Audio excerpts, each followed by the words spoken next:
ஒரு விஷயம் இருக்கு, சரியா? அதுக்கு ஒரு பேர் இருக்கு. அதையே சில பேர் நார்காட்டிக்ஸ் அப்படின்னு சொல்றாங்க. சில பேரை மெடிசின் அப்படின்னு சொல்றாங்க. ரெண்டுக்கும் பொதுவான பேர் ட்ரக்ஸ்.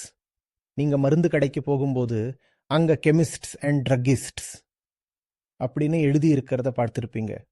அப்போ அவங்க கோகெயின் விற்கிறாங்களா? அப்போ அது போதையா இல்ல மருந்தான்னு எப்படி தெரிஞ்சுக்கிறது? போதைங்கிறது உங்களோட சிந்திக்கும் திறனை இன்னும் குறைச்சிடும்.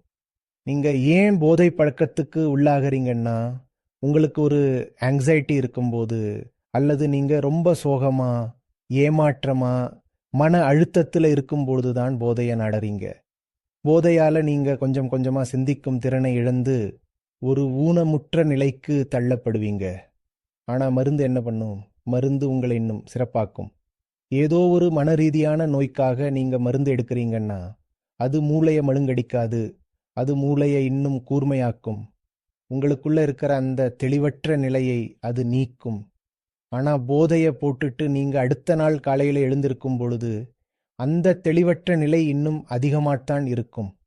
மருந்துங்கிறது நீங்க காலம் முழுக்க எடுத்துக்கிறதுக்காக உருவாக்கப்படலை. வாழ்நாள் முழுக்க உணவு வேணா எடுத்துக்கலாம், ஆனா மருந்தை இல்லை.